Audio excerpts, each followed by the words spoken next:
When people think about the Middle Ages, they usually imagine heroic knights, towering stone castles, and royal queens dressed in elegant gowns. It all sounds dramatic and romantic. But when it came to love, marriage, and intimacy, medieval life was anything but beautiful. In reality, it was controlled, restricted, and often deeply unsettling. The Catholic Church held enormous authority over everyday life. And with that authority came an overwhelming number of rules, especially about sexuality.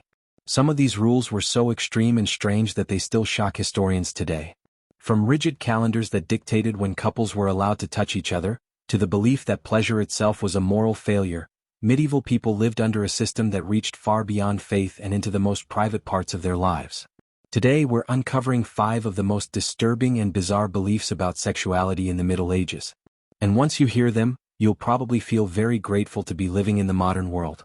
Imagine trying to plan a romantic moment with your spouse, only to realize that your feelings didn't matter. The calendar did. In medieval Europe, even married couples faced strict limitations on when intimacy was allowed. Sundays were completely forbidden because they were considered sacred days meant only for God.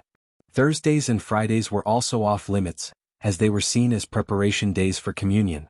And that wasn't the end of it. Entire religious seasons such as Lent, Advent, and Pentecost banned intimacy altogether.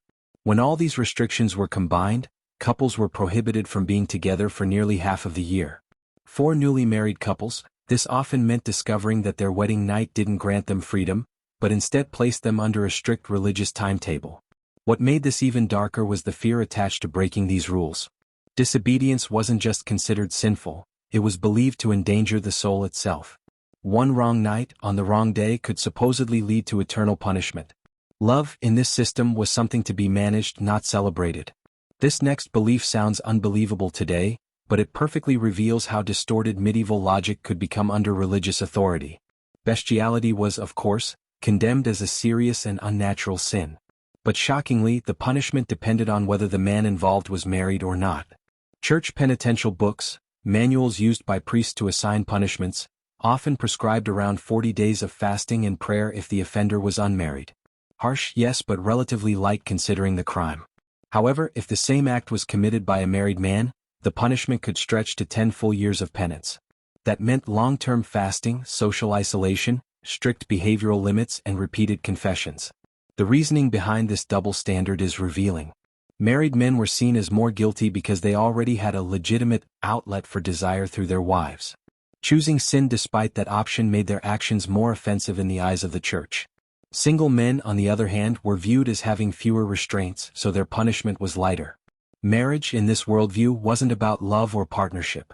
It was a mechanism for controlling desire. And this example shows something deeper. Medieval sexual rules weren't only about morality.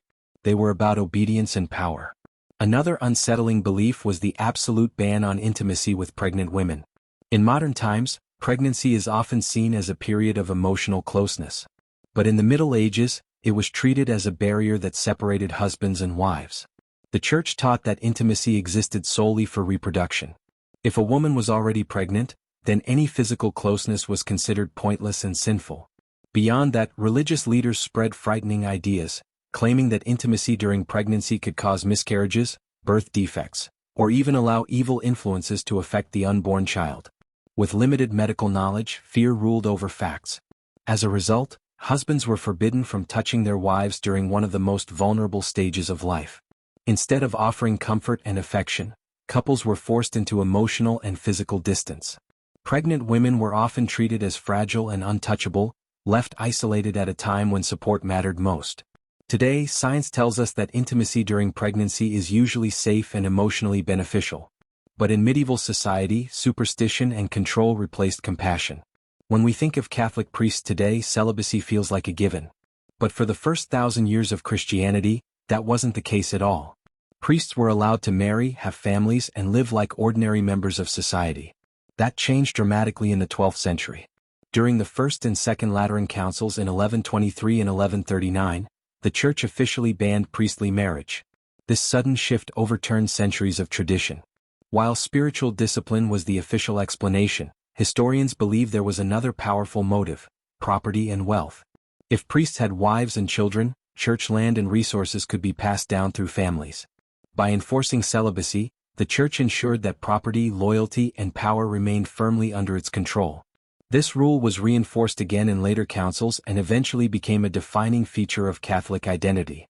However, for many priests, it meant a life of loneliness and denial. Some historians argue that this strict policy created hidden relationships, secret families, and scandals that the church struggled to contain. Perhaps the strangest belief of all was the idea that pleasure itself was sinful. Influential theologians like Thomas Aquinas argued that intimacy was only acceptable if its goal was reproduction. Seeking pleasure, even with one's spouse, was considered morally corrupt. A man who desired intimacy for enjoyment was said to be treating his wife improperly. This wasn't a fringe belief.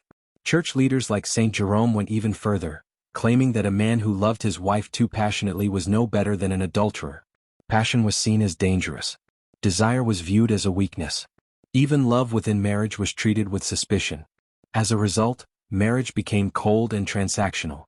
Romance, affection, and joy were discouraged. For medieval Christians, desire itself was a trap of the flesh, something to be suppressed rather than embraced. When we picture the Middle Ages, we often focus on wars, kings, and grand monuments. But the true story of medieval life was written in rules. Rules that governed even the most intimate moments between people. From punishing married men more harshly than bachelors, to banning intimacy during pregnancy, to declaring pleasure itself a sin, the church shaped society in ways that feel shocking today. For many medieval couples, love wasn't just about companionship. It was about surviving under a system that treated desire as dangerous and passion as corrupt. It's a powerful reminder of what happens when institutions claim control over private human life. So now I want to hear from you. Which of these medieval beliefs shocked you the most? Was it the rigid calendar, the strange punishments, priestly celibacy, or the idea that love itself could be sinful? Let me know in the comments.